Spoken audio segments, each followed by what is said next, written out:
Good afternoon, good evening, everyone. Welcome to another edition of Verbose Perspectives. I am James Hicks, and there is Mr. Robert Lee. How are you, sir? Always a good day whenever I get to hang out with you. It's almost like I paid you to say. No, I didn't pay you to say that, but I appreciate that. I appreciate that, sir. Uh, Another great day, as you mentioned. We're getting close to the weekend. I cannot tell you how much I'm looking forward to getting to the weekend. It's been a crazy week during the day job, but Yeah. today's show is going to be pretty interesting and pretty thought provoking as well. Before we get into it, I do want to remind folks the kind of the goal and the purpose right behind Verbose Perspectives. We really are here to garner engagement, promote a sense of community and networking. We are talking about all things from the entrepreneurship space, things from the video marketing, live streaming space. So, really having a collaborative dialogue and a collaborative conversation, us to you, you to us, everyone learns. And really, we're just here to make sure that everyone engages and grows, right, in their particular journey. So, with that being said, Robert, tell the folks what you do on a day-to-day basis besides shoveling snow in your neck of the woods.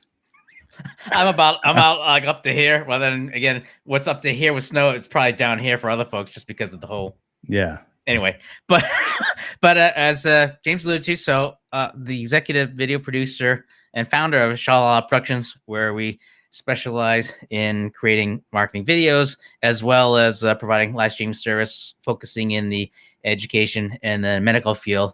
And I always like to add that we also have a specialty in pop culture, just as to like how to infuse such different takes in terms of just kind of punching up videos in general, live, either in person or online. So and the interesting challenge, just what everyone's doing with their videos, is just like, what's the best way to engage with the audience, what material resonates with the audience, as well as just what's the best way to distribute that. And I think it's kind of a neat as to what kind of slight tee up as to what we may be talking about. Yeah, I mean, it's been pretty crazy. I mean, I think one of the things, I guess I'm almost like jumping into the topic, but the answer to the early question, that's what we do, and it's always a joy to just be able to find ways to help others to create the videos or get the message out the best way going. And the whole theme of our show in terms of engagement includes being inclusive, is just being able to either talk with clients or talk with colleagues as to what's the best way to get your message out there and how to present it and everything. Love it, love it. Today, we wanted to kind of dive into a subject matter that you actually brought up to me a little while ago, and it kind of evolves and revolves around your particular industry, video marketing, things like that. And I wanted to just have a dialogue with you. I'm gonna put you on the spot, right? And talk Okay. about observations, talk about trends, things of that within your particular industry. What folks are maybe what have they done, what are they doing today, and kind of what we see and what you see really as kind of the next evolution in terms of video marketing, live streaming, video production, all of those aspects, right? Because that really Sure. entails not just getting in front of the camera and turning on the lights and things like that, but all of the back end pieces. I like to call it, the operational pieces as well. So, Right. what are you seeing from an industry trends perspective, past, present, future? Sure. I mean, the one thing I enjoyed checking out, and everyone does, is how the competitors and other folks in the video production and the live stream community, as to specifically like the service providers or folks offering the service, as to Mm, how they can jockey for position, as to how they can stand out as being the go-to folks in terms of providing the service or creating the content. And so earlier, but like before we got on, you were talking about like the different stages. Like I see it three things. I think earlier, like once we knew that, everyone's going to be hunkered down, working from home and stuff, that live streaming is big, whether it's video conferencing or doing live streaming program. So that most of the content that I see there in terms of what the providers or people offering the service is focusing more on the tech side as to, okay, what do we need to create the videos that we want live stream? And you're talking about like the cameras, audio, just, you know, what's the best way to stream it, you know, whether it's using live streaming software such as vMix, Ecamm, to the distribution software where we talk about Restream, even was it Wowzer? I think it was like Wowzer and what have you. And so well, you're flashing back now with some other names. I love it. Okay. Yeah. So I mean, so once the pandemic hit, and the emphasis was just, okay, what are the stuff we need to be able to get online and to be able to create the videos? So right now, we're coming into like close to a little over a year, just trying to deal with the pandemic. And now I'm seeing that what's being involved is like, it's like, you know, folks already aware that there's just saturation of information out there, what you need to create a live stream video. So now the next step is, okay, you got the stuff. What are you going to say in front of the camera? And so, yeah. So, I mean, now I'm starting to see a lot of the folks, and it's evident, whether it's in LinkedIn, YouTube, Facebook, folks are talking about the content. It's like, okay, how do you present yourself? What are you going to say? You know, how to put the show together. And it's been interesting just in terms of the type of content out there, whether they're talking about, you know, focusing your uniqueness of, I'm trying to make sure not to say anything trademark or anything, but just in terms of just like, I'll make sure we don't get sued. Yeah. Thank you. So it's about just trying to get the most out of you, of being yourself in front of the camera, but being able to stand out from whether it's your competitors in your industry to how to get people to come watch the really be honed in on what you're saying in front of the camera.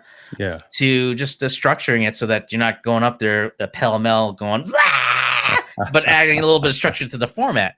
Yeah. So I think that's what we're seeing a lot more right now. And I think at some point, if not near the end of the year, or at the very least the beginning next year, I think that you're going to see a lot more of folks, whether it's on the agency side or the video production side, really focusing more on the video marketing aspect of it, as to where you're going to be able to distribute the content to reach the audience that you're trying to go after. And I love what you mentioned, James, that the next step in terms of how you market the content is just the optimization. And I might be getting ahead of myself. It could be like you did. You just jumped. I'm like, you just hurtled over two questions that I was going to ask you. Right? It's the old statement. What did you wag the dog already? But that's all right, though, man. You're on a roll. It's all good.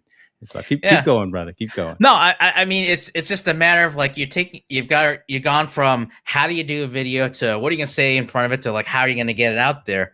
Yeah. And once you know like how you're gonna get it out there, it's like what's the best way that they're recognizing you got content out there for people to see. And that's where we talk about like optimization.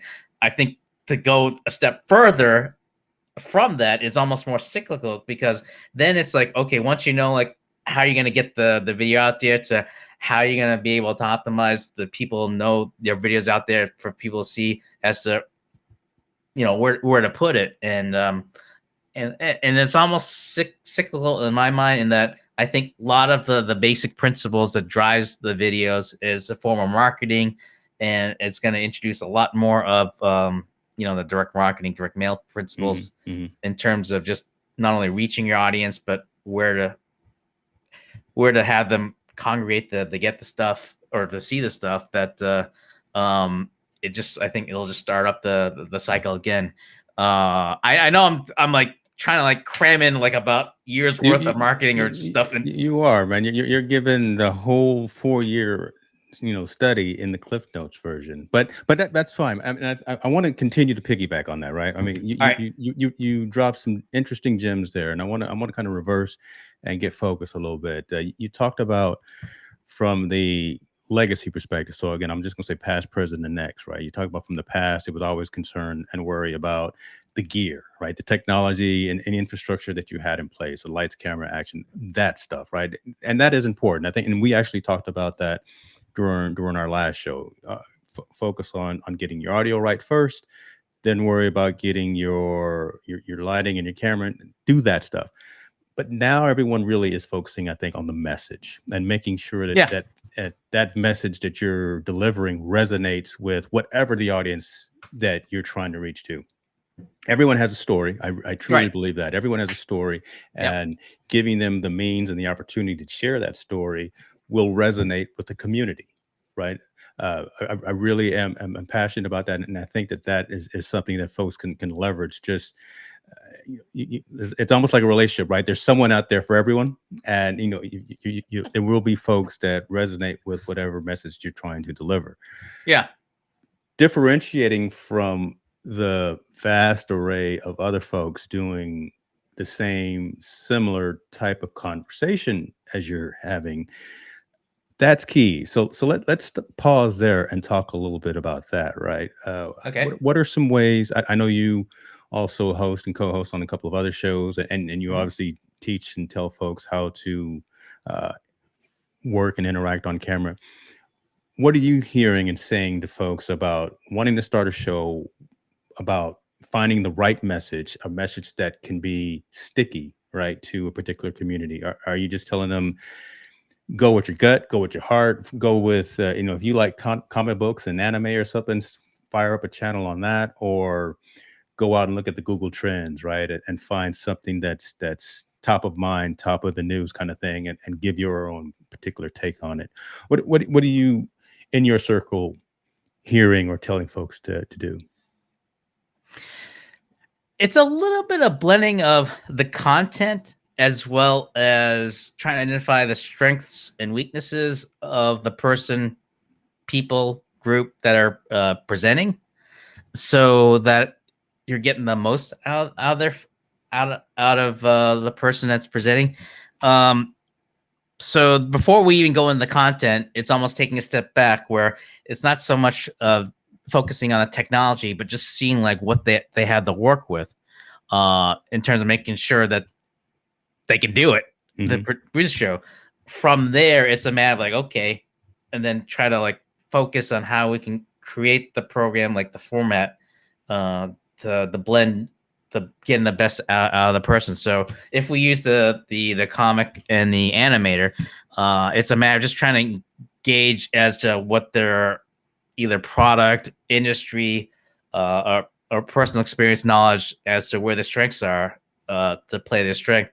Because I think the last thing you want to do is like introduce a segment of like, hey, stump the announcer, and if they don't really know too much about the animation but just have an opinion, that could be a problem. So so you got so it's a little bit of just kind of like gauging as to like what they want to talk about, because as you know, like the more passionate a person is about what they want to talk about, the more lively, the more engaged Yeah, the content's going to be. So yeah. it's more like sussing that out so that before we can go like, okay, here's what we're going to do. Boom, boom, boom. It's like, okay, let's let's see what you like, what's like, what you're all Yeah. about, what you like to talk about. And then That's a good point, right? Actually have some feeling and some care about what it is you're talking about, right? Don't go up there and try to boil the ocean about something that you have nothing in common with, and act like you're the next resident expert on it. That's a really good point. Let's talk about mediums of delivery, right? And this yeah, is an interesting question that came up from Brother Kowaleski. So shouts yeah. out to him. We're thinking about you, brother. Glad to see you Oh, John. online. Current statistics show that marketing materials and social media posts get up to 70% more engagement than text only or static graphic posts. And that's a change, right? Because Yeah, I started in the early days of WordPress. Right, I've been creating sites in WordPress for a very long time before I had gray hair and all that, and text was king for a while, right? Just being yeah, able to have that platform to where you can share your message and curate that out to your audiences and things of that nature. But with the evolution of all of the social media platforms, the Instagrams, the Twitters, the Snapchats, and having shorts and having stories and having those means of being able to grab hold of someone's attention for the 2 or 3 minutes that you have it for, because it's very rare that you're going to get anyone's attention for longer than that. But have Right. a compelling message that you can put out there that's graphical and that's visual. That's an interesting characteristic as well in terms of how social and the way that we're spreading the message differently for content creators, right? Because again, it had typically been just via text and via blog post, and you share that out through your email campaigns or whatever the case may be. But now you're looking for your subscribers, you're looking for engagement on your Instagrams and your Snapchats and things like that, because you're sharing not just text, but you're showing video. Do you take advantage of Snapchat, TikTok, Instagram, and things like that in some of your activities for ShaLaLaLa Productions? So I do take advantage of. It's funny you say Instagram, because before we went live, I did a quick Instagram. That was actually a live post. softball throw that I did. That Yeah. was. I hope you caught it. I knew, right? But yeah, I mean, I did use Instagram. I know I should use. I know, like, what Gary Vee and the others, they like Snapchat and TikTok. I haven't really got into it. Not that I don't see the value in it. It's just that I think it's one of those things where I just have to, like, at least have control as to what medium to use to my advantage, because it's getting to the point where if you put out so much time to try to learn everything, which, I mean, it's good to know. I think it's almost like you kind of like split your resource or attention to get out to all the mediums, then to the master one, and then and then get. So I think maybe it's just more the old school in me, like, just to, like, set a limit as to which one to focus on, so that way it doesn't take away of coming up with the content that's compelling, that really will garner attention, or at least one that would add value. So I do use Instagram. I know, like, we're using LinkedIn. Yes, we are. We are live on LinkedIn right now. Yes, we are. Exactly. Facebook, YouTube, and just try to, like, be aware of the nooks and crannies, the quirks, to use the advantage in getting the content out there. Not to throw a curveball to the curveball, but I mean, how about you? Like, what do you enjoy using, and which one you find more effective in terms of posting the content out there? Man, yeah, that is a curve, because I don't enjoy doing any of them. But right, you got to do it. And yeah. My biggest challenge right now, and this could turn into an intervention for myself, is really finding the right balance within the workflow. Okay. Right, because there's a lot of activity that happened before show, right? When you're scheduling an event, and the whole marketing activities that go into that. So you're posting an event that's going to go live on, like we'll say LinkedIn, Facebook, Twitter, and YouTube. You got to build some marketing around that to try to gain engagement and folks to attend. So how do you do that? I'll do an audiogram or something that goes out on Instagram. I'll do, obviously, some commentary on the brand page on Facebook and on my profile, things like that. So there'll be a lot of activity that happens before the show, a couple of days before, 10, 15, 20 minutes before going live. Obviously, like you were saying, there's a quick marketing pitch to folks saying, remember, we're getting ready to go live here. So there's that activity. There are some automated tweets that literally I have going out right now using a platform that's saying we're live, to come check us out. It literally just went out just now. So I see it popped up on the screen. So there's automation tools as well. After the show, I'll pull down the audio from this, convert it into an MP3, and then upload it into a syndicated podcast. So that'll go out to Apple Podcasts, Spotify, Google, and all of those other platforms. So repurposing the same content, but in a different form, because I heard something from someone who I really admire in this entire video production world, and I believe it was Diana Gladney. She said, meet your audience where they are. Yeah. Right. Not everyone is on LinkedIn like we are. Right. The only time we really publish on LinkedIn is for specific reasons, for business focus, entrepreneurship, high tech, whatever the case may be. Not everyone's going to be there. Not everyone is going to be on YouTube. Right. Not everyone's going. More folks are probably going to be on Facebook. So not every show, not every post, not every piece of content goes on each of those platforms, and you've got to meet your audience where they are. For a while, I was telling folks, I'll post the event on Facebook, but please come over to YouTube because I'm trying to get those special YouTube plaques in my house. I'm not worried about that anymore. I want to meet the audience where they are, so they're comfortable, so they can digest the content and be able to engage as they see fit. So, long story short, I use a lot of tools, especially some automation tools. I'm actually looking at some other means of project management now. So I'm looking at something to replace my current platform for taking notes and show notes and logistics and things like that for every show. I use Evernote right now. I'm not getting paid by Evernote, so I can go ahead and mention the name. I use them, but I'm looking for something more agile. So looking at Notion, I'm looking at Trello, I'm looking at Asana, looking at Bear. So all these other platforms and applications, tools to help me really to streamline my workflow and my process. Right. Now they're no good if I don't use them and take advantage of them. But that's kind of where I am. Again, just to make sure that all of the steps that need to happen in a production are seamless and less anxiety ridden, because that's it. Folks really should understand that you can't really just turn the lights and the camera on and go live. There's so much that goes on behind the scenes. Don't be intimidated by it, but there's a lot of activity that needs to happen for you to have an effective show. An effective run-up show needs to be in place. So I was on my soapbox for a little bit. I'll take a drink of coffee while you go ahead on. I'm sorry. All right. I mean, you raised a lot of important points, which is in terms of the distribution and just being where the audience is to get the content out there. I'll put a different spin on it in that I know that the other flip side of the argument is that it's almost like giving credit to the platform to receive the benefits of all the hard work that you're doing.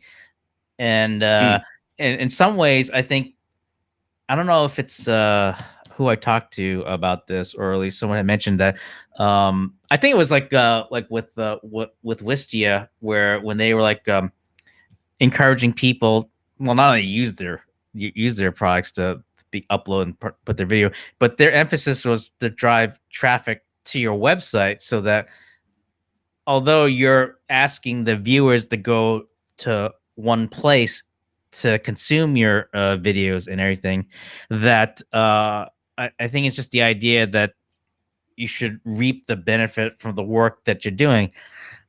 I know it's going against the idea, like, well, you want to be able to go where you're putting the content.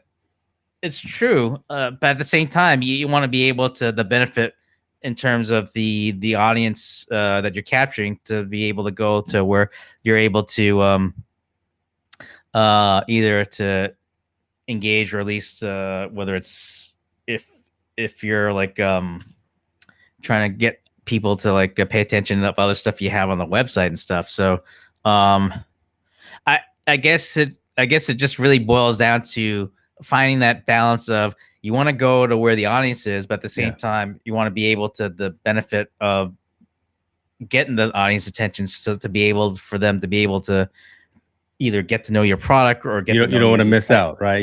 So you bring up an interesting point, because I'm actually doing a test with this show tonight, and it's actually also streaming to Twitch. Right? Okay. This isn't the audience. This show isn't for the Twitch audience, right? It's primarily the gamers. It's primarily the folks that are playing like my son, playing Call of Duty 24 hours a day and doing that kind of thing. Yep. However, I'm looking at my metrics here. There are folks watching it right now. So it's touching with someone, and it's resonating with someone. So again, we're reaching a whole different demographic. I can guarantee you, after the show, when I fire up LinkedIn and look at how many folks either watch this live or going to watch the replay, that's going to be the majority. And then also, I see YouTube is doing pretty decently as well. But again, that's where this type of show kind of resonates. I'm really just beta testing and putting it out there on Twitch just to see how it happens. But again, you have to be cognizant of that, though. I guess I'm just going to say that when you are in the process of putting together a event and a show, and whatever the topic is, make sure that your audience will be accepting of that in whatever form that you put it in. Right. So because Right. you just have to be cognizant of that, and don't be discouraged if you start out and you only have one viewer and you're talking to yourself after 20 minutes and there's 0 viewers. It's all right, because again, it's not just a live audience. I Right. really am a strong proponent for folks to remember that when you repurpose your content and you put it out there on like a podcast, or you cut up snippets and you put it out in Right. Instagram and do those audiograms, that's powerful in terms of being able to bring people back to your channels. So yeah, man. That's what I look. See, you asked. You brought I this on asked. yourself, brother. Hey. You should bring your fire on right now, because like I'm dropping some gems on them right now, and that's Well, I mean, if they're not paying attention, I mean, they're missing out. So I'm dropping some gems on them. Boy, I should put my buy me a coffee link out here. Hold on. No, let me stop. Oh, what is that? Yeah, snow and ashes going. I love it. So okay, so let's do this. So we yes, talked yes, about past, present. We talked yep. about technology being used, infrastructure, things like that. We talked about making All sure right. that the message Mhm. was relevant to all the audiences. And you started going down the path in terms of, I think, what's next, and that being the Yeah, marketing activities. And we kind of just hit on that as well just yeah, now. yeah. But how does one effectively do that? Right. I think measurements and analytics are critical. I'm a numbers guy, right? So Yeah. as I was saying, I got all these other screens, and I'm looking at viewership right now, and I'm glued over here. I got one eye looking over here when I should be looking at you in the camera. But It's okay. those are the kinds of things I think that matter and that are relevant as well. So how Mhm. are folks optimizing that message from a marketing perspective, right? Are you using tools like I use Social Blade and I use TubeBuddy. Those are two tools that I use, at least from a YouTube perspective, to make sure that I'm using the right keywords, I'm using the right Yep. tags, I'm using the right uh, uh, hashtag, all those things, right? And posting at the right time. So, are you using anything particular in terms of uh, when, where, how, and what to say in the description of your particular videos that you put out? It's almost like, ah, I should. And what you're saying is correct. I'm painful. I'm painful to admit this. I haven't, only because I've been so caught up with just the focus on the what makes the video tick, what works to iron out, that I haven't delved into the analytic tools as to which to use. But if I were to use, those are some that I would look into. I feel like I'm gonna sound like my dad, like, it all adds up as to like the type of analytic tools to invest in, to know like what the best measure the performance and everything like that. So I'll probably be more on the research stage as to which one I would invest in, as to like what would, really would tell me what benchmarks to look for, or what to test. So because I've been looking at best practices as to like, what tools I can get the most out of in terms of getting the type of content to the post, whether it's okay, if I'm using a StreamYard, am I able to pull up the proper um, engagement graphics, or I'm sorry, the chat text, like you can, like with vMix. What's vMix lacking that I can't get that StreamYard has after? In looking at Restream, they're able to push out like different platforms, or different channels. How much of that can I get the most out of if I'm using a vMix? So I've been focusing more on that than on the tools that you described there, which I should be Okay. doing. But at the same time, um, it's one that I'm itching to figure out, just because once you get everything hammered out as to how you want to create the video and post it, you got to be able to measure that. So not to throw a curveball to the curveball. I mean, which ones you find interesting that are that you hadn't hadn't thought of before investing in the tools that you say, okay, that's something I should look out for, the benchmark in terms of the next video I post. You're just looking for a way to put me on the spot, right? And because of that, I'm gonna put you in the little pip. I Timeout can't even box. point right. I can't even get the mirror action going down. It's all So good. so like I mentioned, from a YouTube analytics perspective, right? I'm using a couple of tools specifically right now, TubeBuddy and Social Blade, and what they're allowing me to do is to really see, again, preferential times, preferential statements, preferential remarks to put in each post, in the description, in the title, with particular tags, with particular keywords, ensuring that the thumbnail is high resolution and catching, right? That it's not solid colored black or something, right? That is brightly, right? That it's eye capturing and that it resonates with the audience. So those are tools that allow you to actually see some of those metrics. And with Social Blade, it actually also has a capability of kind of forecasting you. So you're at X number of subscribers on your channel right now, and you can say it'll tell you you're projected to get to 1,000 subscribers by this particular date. So I really like that because it helps you to kind of gamify it for yourself in your own mind and for me. So I'm saying, look, I'm trying to get to 1,000 followers on YouTube before the end of this calendar year. And the way the Social Blade has got it laid out for me, it shows that I can get to that. But obviously, I kind of, like I say, I want to gamify that and get there a little bit sooner. So that's really, really key and really, really critical. As far as I was mentioning about the social media automation, so I use a platform called Content Studio to send out messages automatically. It's similar to Hootsuite. A lot of folks know about Hootsuite and Sprout Social, and what else is there? I think Social Bee is that folks have probably heard of Social Bee. So tools like that to allow you to automatically push out content to Twitter, Facebook, and it has Instagram, and it has Pinterest as well. I've been sleeping on Pinterest. I need to roll that back into the workflow because there's a lot of engagement on there.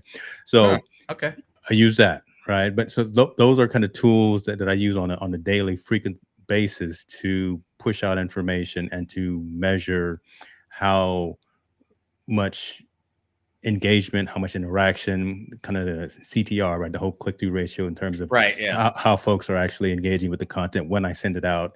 Are they sharing and things of that nature? So I can see that. Those are three at top of mind. You mentioned encoders, right, that we have out there in the marketplace for doing this type of thing, live streaming. So we are today taking advantage of Restream.io, the platform. It's got some analytics built into it. Right. So after we go live, it'll actually email me a report showing what the latency was, what the whole total viewership was, if we had any drop packets during it. So it'll give me, again, those operational pieces in terms of what the show looked like on the internet, and it'll actually give me some metrics in terms of how many people were watching live. So I really like that as well, because again, that helps me figure out, is there something wrong with my connection, my internet connection? You know, I always run a speed test before going live just to make sure, but I love that aspect. And again, I love that immediate feedback after clicking the end stream button where Restream says, you know what, this is the metrics for your particular event. So Facebook messaging, Facebook on the brand pages gives you some really detailed information in terms of demographics, right? Because look, Facebook is just like Microsoft; they know everything about everyone.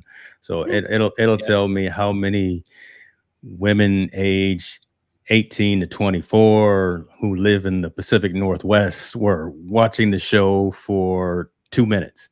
Right. That's great. And again, that's in the weeds. That's something that if I wanted to, I could put into an Excel spreadsheet and put it into a pivot table and do something with it. But I don't need to get to that level. But that information is there because Facebook, like Google and like Microsoft, have all that kind of data on everyone who's on those platforms. So just taking advantage of that. So that is something that I do. I really will comb through the numbers.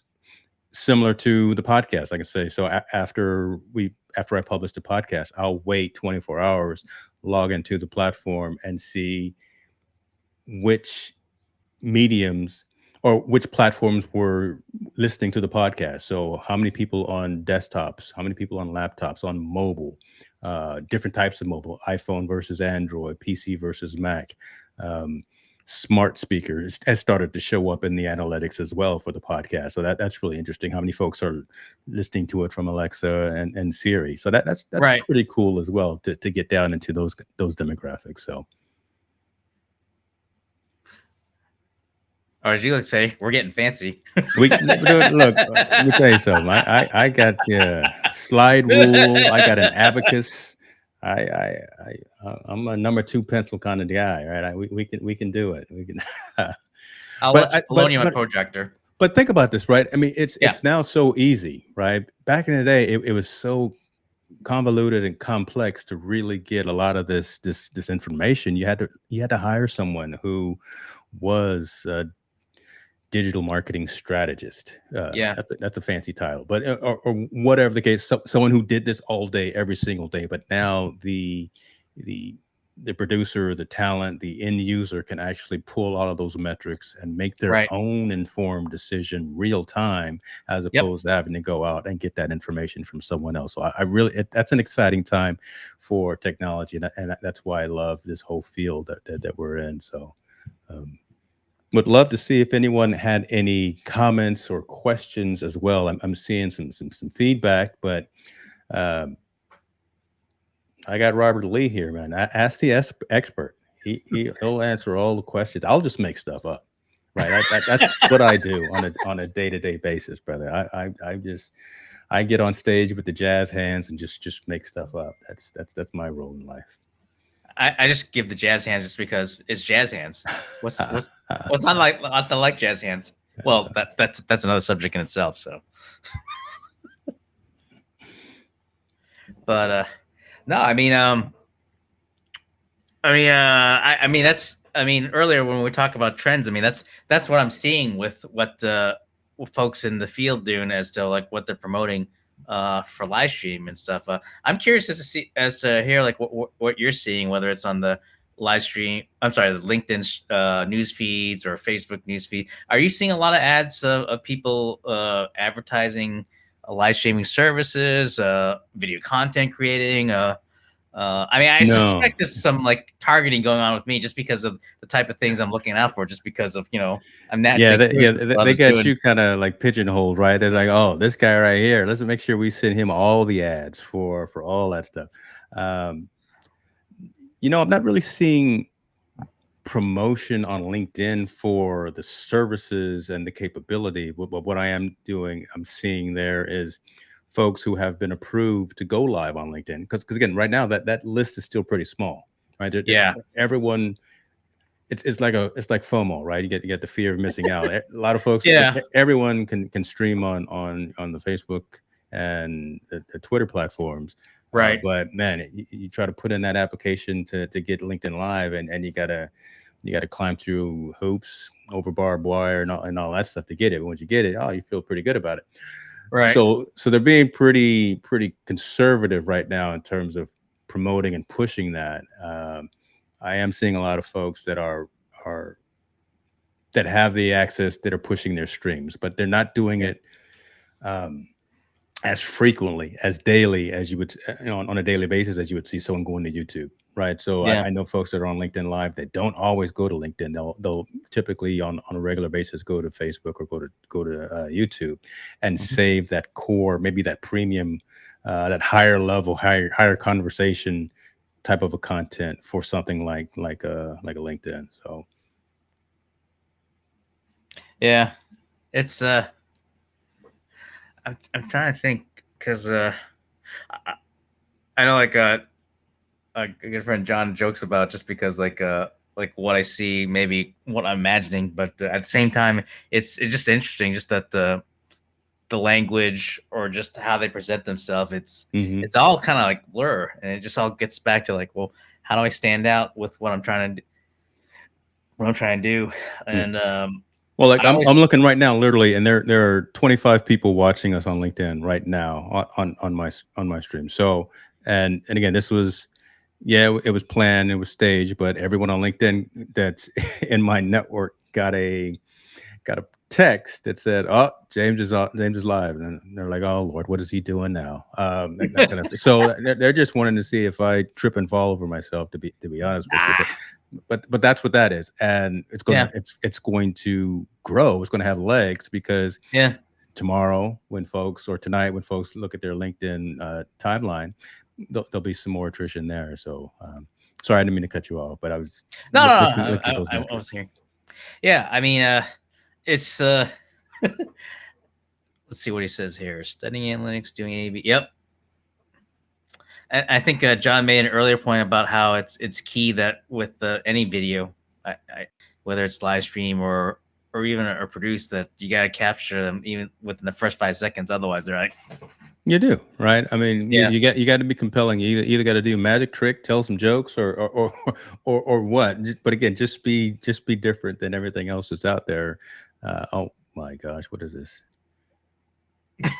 All right, that's slightly disturbing there. well, you said something about being different, so You've got John Claude Van, and oh my gosh, that's but we have officially fallen off the rails now. But I love it, man. It's all good.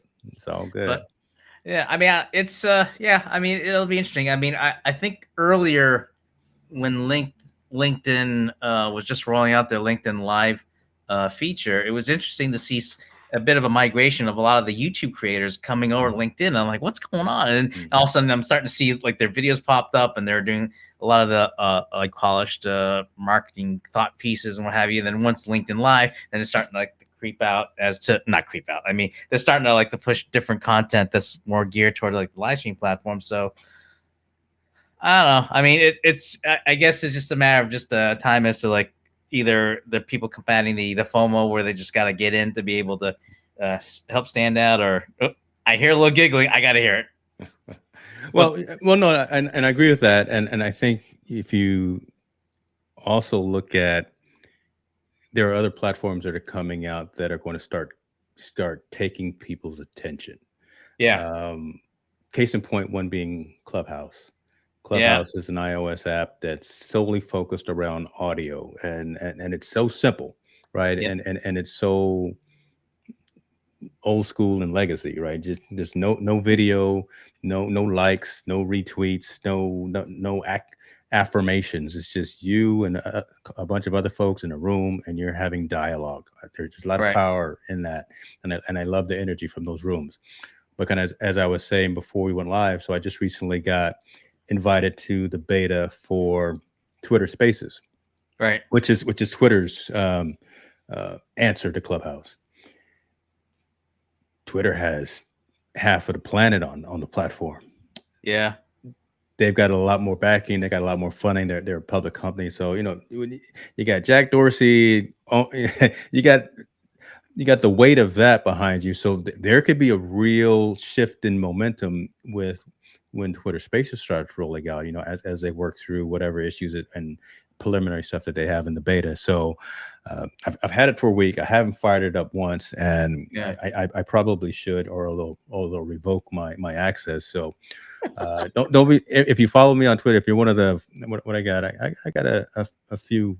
I have a few followers on Twitter. So if you follow me, don't be surprised if later on tonight you get a ping saying that James is up live on Twitter Spaces. But right, and Facebook's coming out with their own answer to it as well. So everyone's seeing the relevance, seeing the success of a Clubhouse. Look, when you can get folks like Elon Musk, Steve Ballmer, and the CEO of Robinhood, right when the big issues were happening with the GameStop stock, and things of that nature. When you get those kind of folks online on the platform talking to you about what's going on, that was the first time I've ever seen those rooms within Clubhouse actually get to an overfill stage. We found out that you can only have 5,000 people in a room, and when Elon was talking with the CEO of Clubhouse, the CEO of Robinhood, there were 4 or 5 overfill rooms that were happening during that live conversation because it was so Whoa. engaging. It was Yeah. resonant.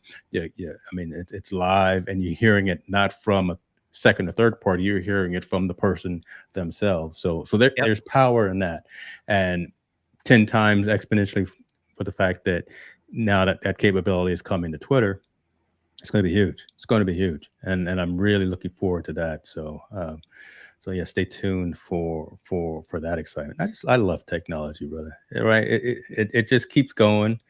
Um, eh, can never say It's that we're an expert in everything. Just know a little bit to be dangerous, but because it's just continuing to evolve. I love what we do. yeah, it's funny because like whenever there's a next, some people say new toy or next new feature or next new offering, I always have this image, this classic sports photo of Bill Russell and Wilt Chamberlain, like jockeying for position for getting the rebound.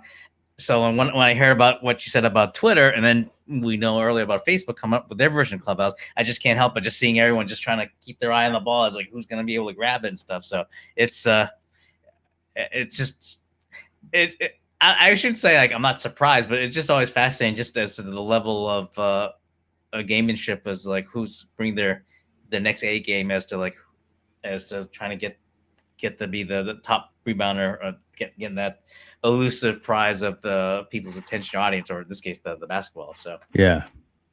Let me ask you some questions, kind of, I guess, back to your wheelhouse. And okay.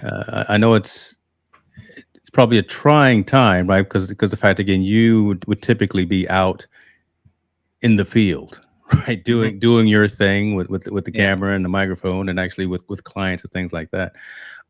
Are you finding it? Are you able to work with clients during this remote virtual landscape that we're in right now? I mean, are you still able to engage with clients and produce shows, produce events for either existing or new clients, and having to have a different dialogue with them, right? In terms of, setting up their remote virtual spaces and getting a green screen or whatever the case may be, as opposed to being out at a conference or on stage or on the sidewalk with your camera, lights, camera, action. I mean, are you have you been able to make that pivot over the last 18 months or so? I mean, pivot as to like being acclimated in the remote setting. Yes, it's like everyone else is just doing a better job just to be able to promote saying like, hey, we may be like trapped in our Yeah, own spaces, but we can do things remotely, and so it's just a matter of just doing a better job of communicating that hey, we can do it remotely, and it's just a matter of just being able to work with the clients of just letting them know like we can do that and just getting the message out there. Um, and I think it's a little bit of trial and error as to whether the clients are capable of either doing it on their own or if they need a little bit of guidance as to how to create that. So, mm, so there's a little bit of a feeling out process as to where they're at, what their interest level are, do they have the resources? Because like as we all know, everyone's just just trying to be able to acclimate or working remotely. So they're putting out their own fires. Like, can they make the adjustments so that yeah, they good the point. last thing that they may be thinking about is like live streaming or creating the video. But I mean, it's getting to the point where I think you're getting a better idea of like which people have the interest, which people have the interest and the resources, which people have the interest, not necessarily have the resources. So it's a matter of just trying to see where they're at and just asking the right questions as to, is this something that can help them out, and how we're able to be able to provide the service to help them what they need to do, which is to help them get the message out there. So I know like earlier on when the pandemic hit, uh, had tried to offer a complimentary a service to the folks like the frontliners just to help them get the message out just because Nice.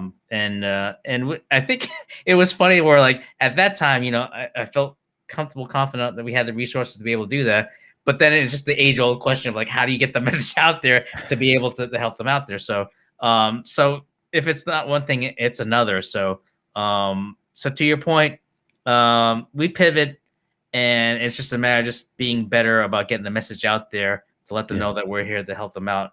And funny in doing that, one of the things that we're doing is just try to relaunch our newsletter, just to be able to like let them know like what we're doing. Saw And that. and one of the things that we're that a little teaser for those that have already signed up or are on the email list, that provided like a content piece to be able to help others out, where we just did like I just did like a step-by-step process of how people can use a tool like a StreamYard to be able to stream into like a Facebook group. So that way, if they're not a member and they're not, I mean, if they're a member but not an admin, how can they post a live stream video into that and just kind of guide through them? So so it's just one of the ways of just trying to be able to be helpful, as well as just being able to provide resources as to how people can do themselves, and also kind of get a little bit of a gauge as to like where people at to be able to where their people's skill set or their resource set as to where they're at. So so that's part of the solution of just trying to figure out ways to communicate, not only to say we can do it, but also just trying to figure out where they're at as to like what best way to help them, whether it's people doing the work, creating it, or people encouraging them, or people, or just helping out people, like help them suss out as to how to go about doing it as a instructor. So so those are some of the things that we're working on in terms of what's the word, enlighten as to what can be done. Yeah, I mean, and reason I asked that question, I appreciate the honesty of your answer, is just you, for the most part, have to tell your clients what they don't know. You have to educate the client on this new means of engagement and collaboration and production, right? Because they may have an idea of, I want to do a filming, or I want to do some type of activity, and they come at you with one particular thought process of how it's always been done in the past. But now again, the world has kind of pivoted and turned 180 degrees, and you got to come at it differently. And you've got the skill set and the mindset. You're seen really as that trusted advisor, subject matter expert, to say, no, let's look at it from this angle, and let's go about it this route, and it can still be incredibly successful. And this is how, and this is why. So, it's almost, most of the onus is on you now, right? To have that different conversation, that hard how and why conversation with your clients. The weird thing about it is that the bottom line is, whenever people talk to me, I think what takes them aback is like, it's almost like I'm getting them to try to think through what they're doing. And it's, I mean, I know nowadays people are looking for the answers. They want the immediate answers. Yes, so they can go. But I'm like, whoa, hang on a second. We got to think this through. What is it you're trying to do? What works for you? And it's almost like, it's kind of weird where like, you're almost like trying to help them try to like, they got to really think about what they're doing before they do. So, and it's awful weird, because it's, I don't want to say like an out of body experience, but it just almost feels surreal, where like you're want people to think through what they want to do. Cause I know like there's always the tendency that you want that that turnkey solution as to like what create the video, but sometimes that may not be the right solution, or maybe the right fit. And so to try to help them avoid any buyer's remorse or anything like that is just try to really like slow down them to really make sure that they know what their goals and purposes are. I know that's a broken record, I'm saying, but as to what they want to do to help them out. And so and then putting the onus on them, I'm not necessarily trying to put the onus on them, but just trying to make sure they know, like what they're doing, which is a weird thing when That's tough, people man. hear it out loud, right? No, but right, that's those are the hard, awkward questions that you have to ask now, and it's tough, right? Because you haven't had to do that in the past, and now with this new, I hate saying the statement, but I'll say it anyway, this new normal, that is kind of what it is. Yeah, I mean, I'm not afraid to ask them, but it's just that it catches them off guard, and so it's a matter of just trying to be able to not anticipate, but just kind of like at least be ready to type of questions, or at least maybe slight pushback, but at the same time, I can't help them out if I don't really know what they're thinking. Um, I hate to use this dating analogy, but you know how like people like say like, help me help you, or no, wait, that's not the one. Or like, I forget what it was, like the Notebook scene with Ryan Gosling was like, oh, like what is Don't it that ask me, you want? brother. I've been out of the dating scene for like 3 decades, so I don't. I can't even go there, man. It's like I'm trying to get out starting gate, but that's another story. But no, I mean it's just the idea of just trying to find out like what it is that they want, and to be able to run with what the solutions that help work with them. And that's why I always focused on um the inclusiveness, just because Mm, it's a two-way street. It's like it's one thing knowing what to do and having the resources, but it's another thing to understand like where they're coming from, because um you could good be the point. best shooter and best producer in the world, but if it's not giving them the answers that they're looking for, or if we're not asking the right questions, then it's almost like, so I mean, it's tough, but at the same time, it's just a matter of just trying to like, just doing what's right for what the people are looking, what they're asking for.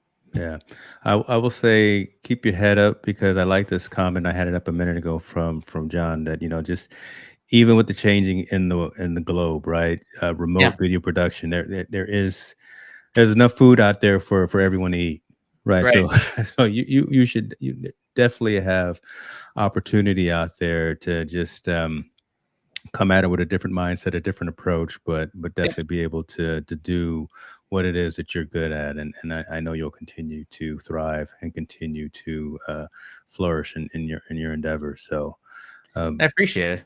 I mean, I think what's cool is that the fact that we're talking and we're collaborating to put the emphasis to let others know that, it's all about just not only engagement just for the sake of engagement, but just to be able to not only build the community, but also be there for others, so that way they can have the right resources or tools or knowledge to be able to set them the way that mhm. they need to be able to find the solution they're needing for. So, yeah, I mean, it's just about just trying to do our best to help others out. That's which is the don't I guess is the way to look at it. I guess. you know, and I guess I'll close with this for the questions for you, but All right. I think I know you moderate a few or a handful of uh, Facebook groups that are focused on these types of activities, and I think we could probably do a another job or a better job of sharing maybe these sessions on some of those in some of those forums, right? Because again, Yep. like-minded individuals Yep. conversing and sharing information really resonates. I know we again, this is only the second show within this particular series, but Yep.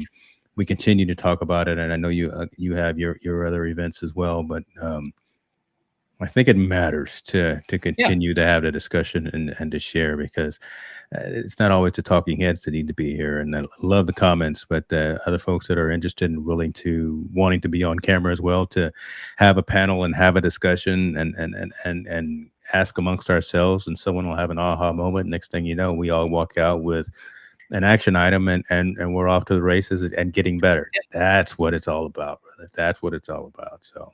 And we can point out to the first episode where we're fortunate that we're able to have John join us to as the example of that type of engagement, and just not only the good fellowship, but just be able to learn and help each other. So yeah. So for those that are watching the replay now, just know that in future episodes, if you want to jump on, you have a thought you want to share with us, or just or just at least enlighten us of things that we should know. I mean, I could use a lot of enlightening. Look, yeah, same I'm here. just look. I'm a blue collar kind of guy. I wear a suit and tie throughout the day, but I'm a blue collar kind of guy, so it's all good. Now, I thought you were gonna say something like you're a Pittsburgh fan, so you'd be more on the mustard gold, or Where is it where mustard is gold? my See, where's my where terrible towel? Yeah, that's what I was wondering. Like, where's the terrible towel, man? where's my we didn't do as well as past. No, I don't want to go down that path. We didn't bring the Lombardi home, so we it's always next season. We'll Next figure it season. out and do It's next better season. next time, right? So. Grandpa Brady did his thing. Father Time is not holding him back, so it's all good. I'm not bitter, but don't get me on a tangent. No. Hey, no worries. I mean, we we didn't make it in the big game, but so I hear you. It's all right. It's all right, man. I'm gonna put up these links because again, I think folks should definitely get in touch with you.